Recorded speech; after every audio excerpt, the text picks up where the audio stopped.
Hello friends, welcome to বিদমাহি মৌপিয়ারি। সবাইকে জানাই বাংলা নববর্ষের অনেক অনেক শুভেচ্ছা।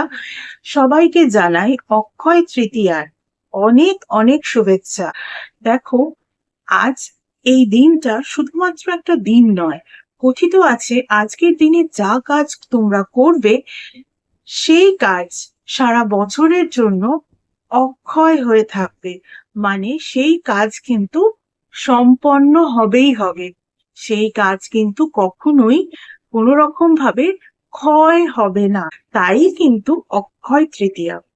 তোমাদের জন্য আমি আজ যে রিডিং নিয়ে চলে এসেছি, সেই রিডিং কিন্তু তোমাদের মে 2026 কেমন যেতে পারে সেই বিষয়ে রিডিং। কাদের জন্য এই রিডিং? যাদের জন্ম যে কোনো মাসের 1 তারিখ থেকে শুরু করে 31 তারিখ পর্যন্ত, এবং যারা তাদের প্রপার ডিওবি জানেন না বা জানে না তাদের জন্য, অর্থাৎ সকলের জন্য। এই রিডিংটা তোমরা তোমাদের লাইফের 5টা important sector, health, wealth, career, education, relationship, এই 5টা সেক্টরের যে কোনো সেক্টরে রেজোনেট করাতে পারো। চাইলে 5টা সেক্টরেই রেজোনেট করাতে পারো, বা লাইফের আদার্স যে সাবসেক্টরস গুলো রয়েছে তাতেও রেজোনেট করাতে পারো। তোমাদের লাইফে ওভারঅলও কিন্তু এই রিডিংটা রেজোনেট করাতে পারো।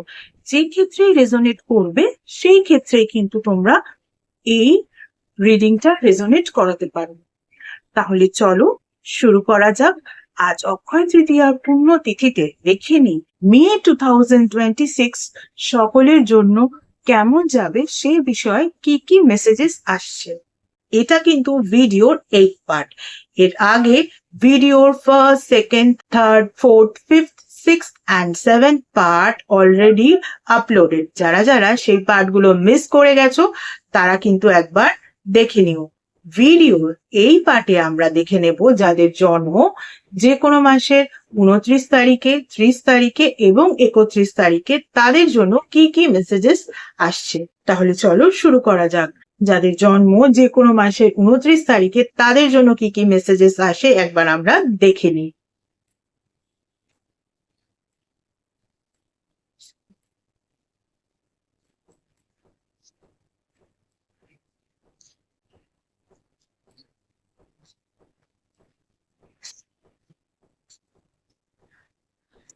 যাদের জন্ম যে কোনো মাসের 29 তারিখে, তাদের জন্য যে নাম্বারগুলো ইম্পর্টেন্ট হতে পারে, নাম্বার 28 আর নাম্বার 18। দেখো, তোমাদের জন্য যে ফার্স্ট কার্ডটা আসছে সেটা হচ্ছে বিল্ডিং ব্লকস এর কার্ড, এবং তার সঙ্গে সঙ্গে ওপেননেস এর কার্ড। অর্থাৎ মে 2026 এ তোমাদেরকে ডিভাইন বলছেন যাদের জন্ম যে কোনো মাসের 29 তারিখে, তারা কিন্তু নিজেরা যে স্বপ্ন দেখেছিলে সেই স্বপ্নটাকে কিন্তু দেখতে থাকো, অর্থাৎ স্বপ্নে বুনো। যদি তোমার স্বপ্নই না থাকে তাহলে তুমি কাজ করবে কি করে? সেই স্বপ্নটাকে কিন্তু দেখা ছেড়ে দিও না। এবং তার সঙ্গে সঙ্গে কিন্তু ওপেননেস এরও মেসেজ দিয়েছেন। অর্থাৎ তোমরা বোধহয় অনেকটা ইন্ট্রোভার্ট হয়ে যাচ্ছ। নিজেদেরকে এতটা রিজার্ভ করা, নিজেদেরকে এতটা প্রিজার্ভ করার কিন্তু কোনো দরকার নেই। হয়তো এমন হতে পারে যে তুমি যেখানে নিজেকে এত ইন্ট্রোভার্ট করে রেখেছো, অথচ তোমার কাজ কিন্তু তোমার নিজেকে ইন্ট্রোভার্ট করার মধ্যে নেই, হয়তো নিজেকে ওপেন করার মধ্যেই আছে। সেই বিষয়টাকে কিন্তু কোথাও গিয়ে তুমি হয়তো লুজ করছো। তাই ডিভাইন বলছেন যে নিজেকে ওপেন করো, সকলের সঙ্গে মেশার চেষ্টা করো। নিজেকে এত প্রিজার্ভ করা, রিজার্ভ করা, এত ইন্ট্রোভার্ট রাখার দরকার নেই। তাহলেই কিন্তু তোমার কাজ সঠিকভাবে তুমি করতে পারবে, বা যে স্বপ্নগুলো তোমরা দেখেছিলে সেই স্বপ্নগুলো কিন্তু সফলতার দিকে এগোতে থাকবে। মানে সেই স্বপ্নগুলো কিন্তু সত্যি হতে পারে যদি তুমি নিজের মধ্যে ওপেননেস বিষয়টাকে বাড়িয়ে ফেলো। আর ওপেননেস যদি তুমি না বাড়াও তাহলে হয়তো হতে পারে তোমার যে স্বপ্ন তুমি দেখেছিলে যেটা সহজেই পূর্ণ হয়ে যেত, সেটা হয়তো অতটা সহজে পূর্ণ হচ্ছে না। চলো, এবারে যাদের জন্ম যে কোনো মাসের 30 তারিখে, তাদের জন্য কি কি মেসেজেস আসছে এবার আমরা একটু দেখে নিই।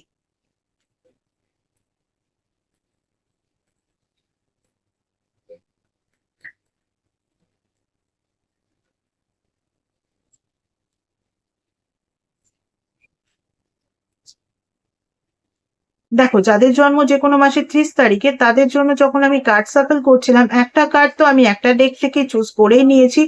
আরেকটা ডেক যখন আমি সাফল করছিলাম তখন কিন্তু আমার হাতে এসে একটা কার্ড পড়লো, অর্থাৎ সেই কার্ডটা কিন্তু আমাকে নিতেই হবে।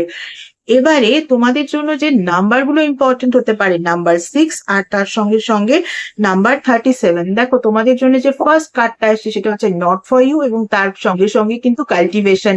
কি কন্ট্রাস্ট মেসেজ দেখো! তোমাদেরকে বলা হচ্ছে যে মে 2026-এ তোমরা যে বিষয়ে যে কাজটাই করবে ভেবেছো সেই কাজটা কিন্তু একেবারেই করো না, সেই কাজটার কোনো রকম শুরু তোমরা করবে না, কারণ অ্যাকচুয়ালি সেই কাজটা তোমাদের জন্য নয়। সেটা হয়তো তোমরা পরে বুঝতে পারবে। তার থেকে বেটার যে ডিভাইন তোমাদেরকে সেই মেসেজটা দিয়েই দিলেন যে তোমরা যে কাজটা মে 2026-এ তোমাদের লাইফের 5টা ইম্পর্টেন্ট সেক্টরে বা আদার্স সাব সেক্টরস গুলোর মধ্যে করবে ভেবেছিলে, সেই কাজগুলো কিন্তু করো না, কারণ সেই কাজগুলো তোমাদের জন্য নয়। মানে যে কাজটা শুরু করবে ভেবেছিলে বা যে কাজটা অলরেডি চলছে সেটা করো, কিন্তু যদি নতুন কিছু কাজ করবে ভেবে থাকো, কাল্টিভেশনের মেসেজ তাই, সেই কাজটা কিন্তু তোমরা একেবারেই করো না, সেটাকে পরে করো। দেখো, জুন 2026-এর রিডিং নিয়ে কিন্তু আমি মের শেষের দিকে বা জুনের প্রথমের দিকে আসবোই, তখন করো। ওকে, বাট এই মে 2026-এ কিন্তু সেই কাজটা করো না, যে ইম্পর্টেন্ট কাজ তুমি শুরু করবে ভেবেছিলে। এবার যে কাজগুলো চলছে সেগুলো চলুক, সেগুলো তোমার জন্য কি তোমার জন্য নয় সে বিষয়ে রিডিং কিন্তু এটা নয়। এটা কিন্তু তুমি যদি কিছু শুরু করবে ভেবে থাকো, বিকজ কাল্টিভেশনের মেসেজ এসছে, অর্থাৎ শুরুয়াতের কোনো মেসেজ ডিভাইন দিয়েছেন, সেই কাজটা কিন্তু তোমরা করো না, সেই কাজটা তোমাদের জন্য নয়। ওকে, চলো এবারে যাদের জন্ম যে কোনো মাসের 31 তারিখে তাদের জন্য কি রিডিং আসে একটু আমরা দেখে নিই।